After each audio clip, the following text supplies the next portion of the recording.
Terima kasih masih bergabung bersama kami dalam NTV Prime Dialog. Saya tengah berdiskusi tentang makanan bergizi gratis Rp10.000 dapat apa? Bersama juru bicara Kantor Komunikasi Kepresidenan, Dede Prayudi. Pak Dede, terima kasih masih bersama kami. Saya ingin Anda menggambarkan dari ilustrasi yang tadi Anda sampaikan, Rp10.000 per porsi per orang itu sebenarnya cukup atau harus cukup. Tapi dari ilustrasi Anda, bagaimana Anda menerjemahkan 10.000 itu agar kecukupan gizinya aman, ya kan? Kemudian aspek-aspek yang harus dimiliki oleh anak-anak kita itu dari kalorinya dan sebagainya itu, kira-kira menu atau lauknya, gambaran Anda seperti apa itu Pak Dede? Oke, saya ceritakan pengalaman saya sewaktu ke tempat uji coba di Sukabumi, Jawa Barat ya. Ya.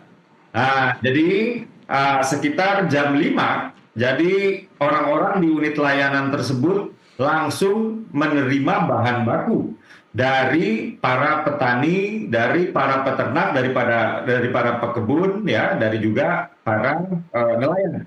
Jadi mereka menerima itu dari jam 5 tuh. Nah, dari jam 5 tersebut mereka langsung mengolah makanan tersebut. Ya, untuk kemudian mereka harus antarkan jam 6. Nah, ini untuk yang jam 6, jam setengah 7 yang diantarkan ini adalah untuk anak-anak SD nih. Biasanya yang kelas 1, kelas 2, kelas 3 yang masuk pagi, jam 10 mereka sudah pulang. Kurang lebih seperti itu ya. Nah, saya kemudian saat itu datang itu jam setengah 9, jam 8, setengah 9 ya. Nah, saat itu saya melihat mereka sedang menyiapkan makanan untuk yang shift berikutnya, untuk yang jam makan berikutnya. Jadi makanan juga baru diantar, saya lihat, saya masuk kemudian ke ruangan penyimpanan makanan. Di situ ya, sendal kita, sepatu kita itu bahkan nggak boleh masuk. Ya, jadi bahkan kita juga nggak boleh dengan kaki telanjang. Artinya sudah disediakan alas kaki yang steril oleh unit layanan. Jadi saya masuk kemudian ke tempat penyimpanan bahan baku, bukan hanya dengan sendal yang khusus, juga dengan sarung tangan dan penutup rambut dan juga masker. Di situ ada chiller ya, semacam kulkas tapi bentuknya agak besar, kurang lebih seperti itu ya. Dan di sana ditulis di situ untuk sekian lama lagi harus digunakan, sekian lama lagi harus digunakan, dan lain-lain. Nah, dari sana kemudian saya berpikir bahwa ternyata kesegaran dari bahan baku ini tetap harus dijaga. Lalu kemudian saya ke tempat masak. Nah, di tempat masak tersebut saya menemukan penduduk asli daerah sana sedang mengolah makanannya. Jadi saya tanya, apakah ibu-ibu di sini adalah asli dari dusun sini? Disebut iya, ibu-ibu ini asli dari dusun sini. Dan saya lihat ibu-ibu itu juga menggunakan sarung tangan, menggunakan penutup rambut, dan lain-lain ya. Lalu saya masuk ke ruangan khusus penyajian. Penyajian yang saya masuk di sini adalah ketika makanan yang sudah jadi tersebut kemudian dituang ke dalam tray. Jadi kan satu porsi itu satu tray ya. Nah, inilah yang menjawab pertanyaannya tadi Mas. Di dalam tray tersebut ada apa kira-kira? Jadi di situ ada nasi, karbohidrat, dan juga ada sayur. Di sini ada vitamin, zat besi dan mineral. Ya. Kemudian juga ada daging, dan daging di sini biasanya itu dia kan sebagai penyedia protein ya. Penyedia protein itu biasanya daging ayam, namun seminggu sekali kalau di Sukabumi itu ada daging sapi. Dan juga di situ kemudian ada susu dan juga buah jeruk gitu. Nah, satu inilah yang kemudian dikirim ke sekolah. Lalu saya ikut ke sekolah tersebut. Jadi sekolah yang saya maksud di sini di Sukabumi ini adalah satu sekolah di mana sebagian besar siswa-siswinya itu adalah anak-anak yang tidak mampu. Ya. Jadi anak-anak tersebut ada yang saya tanya, "Adik, kenapa sih kok nggak pakai seragam sekolah?" Lalu sang guru ya, sebelum si anak tersebut menjawab, sudah menyanggah saya terlebih dahulu. Jadi sang guru mengatakan begini, "Bapak, di sekolah kami ini banyak anak-anak dari keluarga tidak mampu, sehingga kami tidak sanggup untuk mewajibkan mereka untuk memakai seragam. Jadi sebagian besar dari mereka yang memakai seragam hari ini yang Bapak lihat, ini adalah mereka-mereka yang diwariskan seragam dari kakak-kakaknya." Kurang lebih seperti itu. Jadi ini untuk menggambarkan bagaimana kondisi sosial ekonomi anak-anak tersebut ya. Lalu kemudian saya lihat ketika dibagikan, di situ sudah ada semacam alat sensor di mana anak-anak itu mengantri di depannya. Jadi anak-anak itu mengantri di depannya, Dan ketika antriannya sudah mereka gilirannya, maka mereka melambaikan tangan, dari tangannya inilah kemudian sensor itu berbunyi tik begitu ya. Dan ini menandakan bahwa makanannya sudah diambil oleh si anak. Jadi Ya, absensi pengambilan itu by name si oke. anak gitu ya. Dan si anak juga di sana belajar mengantri gitu. Nah, setelah makan atau setelah mengambil lalu mereka sama-sama baca doa. Saya tanya dulu ke anak-anak apakah anak-anak sudah bercuci tangan. Mereka bilang sudah. Oke, saatnya sekarang kita berdoa. Lalu mereka makan ya. Lalu setelah makan, saya tanya lagi, kamu seneng nggak makan makanan seperti ini di sekolah? Lalu si anak bilang, saya senang sekali Pak, Mm-mm. karena sekarang saya bisa makan daging seminggu sekali. Sebelum ada program ini, saya bahkan makan daging setahun sekali aja ya udah syukur. Itu kalau saya kebagian daging Idul Kurban, katanya demikian. Nah, ini memang betul-betul menyentuh sekali. Ya, Dan saya tanya ke gurunya, Ibu, apakah ada perubahan? Apakah ada dampak dari yang Ibu rasakan ya setelah program ini dijalankan, walaupun hanya uji coba? Si ibu bilang, ada Pak, sekarang anak-anak ini lebih rajin masuk, katanya. Kenapa kok bisa lebih rajin masuk? Jadi di sekolah ini kami tidak memberitahukan menu besok itu apa. Jadi anak-anak ini penasaran. Jadi karena penasaran, anak-anak jadi pada masuk, pada nggak bolos, pada nggak izin, kurang lebih seperti itu. iya, iya. Baik. Dan yang lucunya, bukan lucu sini, agak mengharukan Pak ya. Jadi ada beberapa anak yang memang makan hanya sebagian, lalu sebagiannya lagi itu dibawa pulang Ya, karena dari kakak mereka, orang tua mereka memang diindikasi uh, tidak bisa makan makanan yang serupa lah gitu seperti yang mereka makan di sekolah, sehingga mereka hanya makan separuh, lalu separuhnya lagi disisakan untuk dibagikan kepada keluarganya. Nah, inilah fenomena yang kami rasakan. Jadi ini bukan pengalaman ya, bukan hanya pengalaman tentang membangun Indonesia, tapi ada aspek emosional juga yang kami rasakan. Dan makanannya itu dia tadi ya.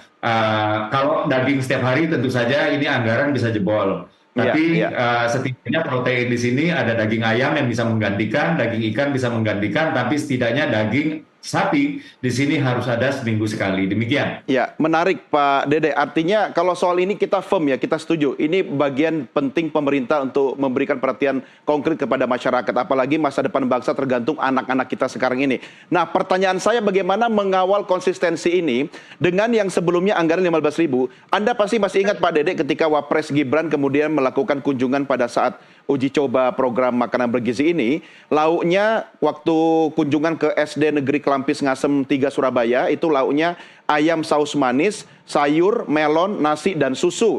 Kemudian kunjungan berikutnya di SD Negeri 15 Selipi di Jakarta, itu menunya ada nasi, tumis telur, labu siam, tempe, buah, jeruk, semangka, dan susu. Nah, Pak Dede, bagaimana mengawal ini agar tetap konsisten? Misalnya, ayam saus manis.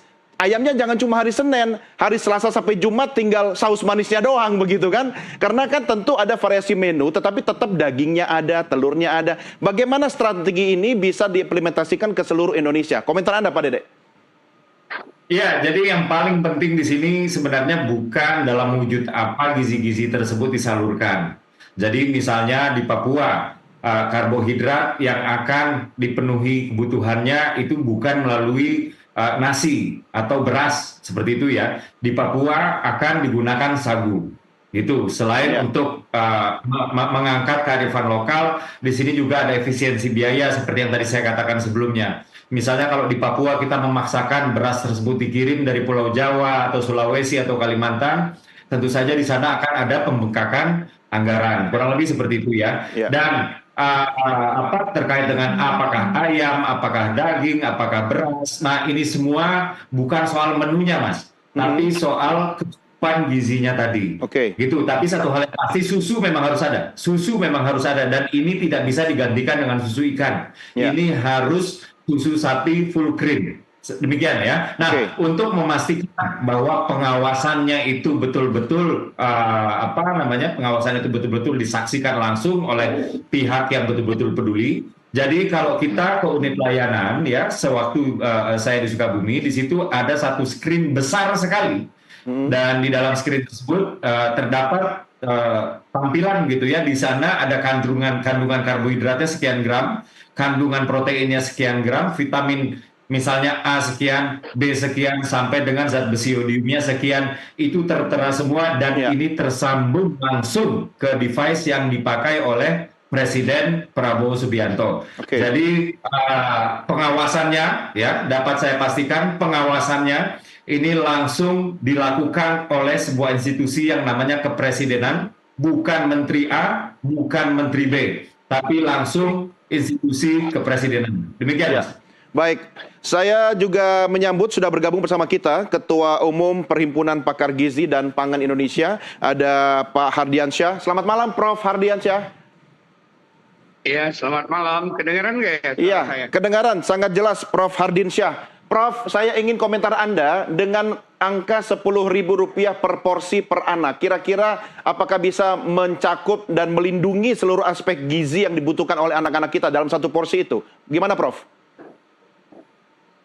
Iya, jadi pengertian satu porsi ini kan kurang lebih sepertiga dari kebutuhan harian dari setiap anak. Kalau dia ibu hamil, ibu hamil. Kalau dia anak sekolah, ya anak sekolah.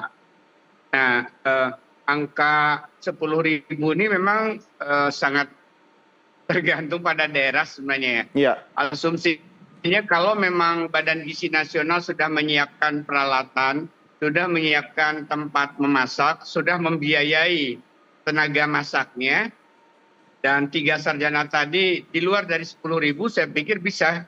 Tapi kalau yang 10.000 itu termasuk tadi alat membiayai masak. 3 sarjana per 1 unit pelayanan, Oh, membiayai sekian orang yang memasak, mengemas, mengantarkan, sewa mobil.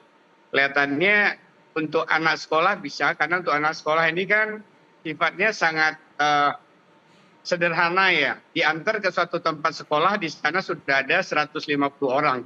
Beda dengan kalau posyandu, ibu hamil satu posyandu mungkin hanya 10 orang. iya. Sehingga untuk mencapai target sekian puluh ibu hamil, di dalam 3.000 tadi komponennya, itu kan harus keliling ke banyak posyandu ya. Biaya transportasinya akan lebih tinggi. Tapi kalau itu hanya biaya bahan baku untuk diolah, di mana biaya pengolahan sudah ada, misalnya 1 kilo telur misalnya ya, itu kan hanya katakan 25.000, berarti satu butir hanya 1.000, maksimum 1.500 gitu kan, 1.200 sekian. Iya. Satu butir telur, kalau biaya pengolahan sudah ditanggung. Kalau katakan di Jawa Barat ya, 150 gram beras, itu kan kurang lebih harganya kalau beli banyak kan bisa 12.000 1 kilo, tapi kalau beli sedikit kan bisa 15.000 1 kilogram beras. Iya. Berarti itu kan hanya kalau sekitar 15%-nya masih bisa sekitar Rp2.000 komponen untuk nasinya. Jadi 2.000 Tapi mungkin ditambah Prof, kalau lauknya tadi masaknya itu dalam 1.500, ditambah kapasitas dengan yang satu besar potong langsung buah mungkin berbeda kali ya? 1.500, ditambah sayur 1.500, jadi biaya bahan bakunya hanya sekitar 7.000. Jadi ada sekitar 3.000 itu mungkin untuk biaya tambahan gitu ya. Ada bumbu, ada bahan bakar yang diperlukan. Asumsinya semua honor sudah beyond itu misalnya. Ya, Prof, mungkinkah itu bisa diakalin dengan proses produksi massal sekaligus sehingga kemudian mengurangi biaya-biaya yang tadi Anda sampaikan itu, Prof? Ya, secara massal tentunya pengadaannya harusnya biasanya biayanya lebih murah ya, Ya. secara massal. Pengadaan 100 kilo telur ayam untuk beberapa hari. Pengadaan misalnya selagi sistem penyimpanan sudah ada ya, kita tidak menghitung lagi biaya-biaya investasi menurut saya ya. Kalau ngitung biaya investasi, konon tempat bangunannya aja itu kan bisa 2-3 miliar. Iya. Yang digunakan katakan untuk 5-10 tahun gitu ya mendatang. Nggak mungkin menurut saya kalau dalam 10.000 itu termasuk biaya infrastruktur fisik. Ya, Prof. Prof, ini kan tentu dalam pengawasannya harus didampingi oleh ahli gizi ya, pakar gizi dan pangan untuk agar seluruh porsi yang diberikan itu memiliki angka kecukupan gizi yang layak bagi anak-anak dengan, tolong dikoreksi Prof ya, paling tidak 450 hingga 600 kalori. Dengan Rp10.000 per porsi per anak, apakah angka kalori yang ingin dicapai itu bisa terpenuhi, Prof? Kalori tadi kan tergantung ya. Kalau ibu hamil misalnya 2.400 kilokalori, sepertiganya itu 800 kilokalori. Tapi anak sekolah katakan baru kelas 1, kelas 2. Ya. 1.400 kilokalori bagi 3 aja sekitar 500-600 kilokalori. Jadi 500-600 kalori kan harganya lebih murah dibanding untuk ibu hamil. Terjadilah subsidi silang di sana ya. Oke. Ini kan mungkin angka average 10.000 ya. Kalau angka average, daerah tertentu bisa jadi 8.000, daerah untuk sasaran tertentu. Yang mahal itu untuk ibu hamil, itu bisa jadi 1.200 karena tersubsidi, di mana anak balita bisa jadi hanya 6.500 karena masih sedikit porsinya. Oke, baik, menarik. Prof, tahan dulu Prof. Saya kembali ke Pak Dede ya. Pak Dede, ini juga perlu kita diskusikan terkait dengan ibu hamil. Bagaimana mekanisme distribusinya dan pengawasannya. Dan yang paling penting nih Pak Dede, bagaimana para ahli masak ini bisa kemudian meracik menu yang bervariasi, nggak itu-itu aja. Karena setahu saya agak langka loh orang yang bisa meracik menu dengan Rp10.000, kecuali istri saya mungkin beda Pak Dede ya. Bisa 10.000 atau 5.000 mungkin bisa. Apa strateginya Pak Dede? Iya, terlepas olahraga ya. Jadi tadi juga Prof. Hardin sudah mengatakan bahwa kalau kita bicara soal harga produksi, tentu saja ini berbeda dengan harga konsumsi. Kurang lebih kan seperti itu ya. Ya. Jadi yang kami terapkan di sini di program makan bergizi gratis ini adalah harga produksi betul-betul murni harga produksi. Artinya ini tidak termasuk dengan keuntungan-keuntungan yang didapat oleh pasar induk, oleh pengecer dan lain-lain. Jadi terlepas olahraga. Tapi kalau kita berbicara soal apa tadi variasi ya, betul. Saya juga sudah bertanya ke salah satu project manager, katakanlah begitu dalam tanda kutip, yang berada di Sukabumi. Saya sudah ke beberapa site termasuk Sukabumi dan Bengkulu. Jadi mereka mengatakan bahwa setiap hari itu limbah atau sisa makanan dari anak-anak ini dikumpulkan oleh mereka, lalu dipilah lagi, lalu ditimbang dan dilihat oleh mereka, ini yang paling banyak disisakan itu makanannya itu apa, kurang lebih seperti itu. Nah, makanan yang paling banyak menyisa atau tidak dimakan, inilah makanan yang dianggap anak-anak itu udah bosen. Gitu. Jadi inilah makanan yang dianggap anak-anak itu jangan disajikan ini lagi deh ke depannya. Gitu. Setidaknya untuk beberapa hari atau beberapa minggu ke depan. Kurang lebih demikian. Nah, baru dari situ makanan tersebut digabung lagi untuk kemudian ya itu makanan tersebut dikonversi untuk menjadi pupuk. Bahkan Mas terkait dengan pengelolaan limbah ya, ini air untuk mencuci sisa makanan saja itu nggak langsung dimasukin ke tanah. Jadi tetap di dalam bawah tanah, tapi di sana dibuat semacam kompartemen khusus ya untuk air yang langsung dari keran, lalu masuk ke kompartemen kedua, air yang sudah disaring kedua, dan baru air yang ketiga, dan air ketiga inilah yang untuk kemudian digabung ke tanah. Nah, makanan sisa yang setelah dicuci ini kemudian diolah untuk menjadi pupuk, yang dimana pupuk tersebut itu untuk mensubsidi petani-petani yang akan menyuplai bahan baku untuk unit layanan tadi. Jadi beginilah ekosistem yang dibangun gitu. Nah, waktu saya ke sana itu memang yang sedang disajikan itu adalah nasi, ada ayam goreng ya, ada juga sayur. Nah, kalau saya tanya sih ya, ini sayur buncis ini kurang populer rupanya nih. Jadi ini berdasarkan pengalaman sebuah sekolah dasar di Sukabumi, sayur buncis ini kurang populer, anak-anak menyukai sayur yang lain. Sayur yang lain ini bisa saja hijau-hijauan berupa kangkung, berupa bayam, berupa kol dan lain-lain, tapi kemudian dari sana penyedia makanan atau unit layanan kemudian melakukan assessment untuk berpikir ulang lagi kalau anak-anak bosan dengan menu A, lalu apa, what's next gitu. Tapi yang ditentukan sekiranya harganya tidak berbeda jauh. Sementara daging ini hanya dapat disajikan sekali dalam seminggu, walaupun memang harinya tidak ditentukan hari apa. Jadi dibikin misteri, kurang lebih demikian. Ya, baik Pak Dede dan Prof. Hardin, kita rehat sejenak. Kita lanjutkan diskusi kita di segmen berikutnya. Kami segera kembali sesaat lagi.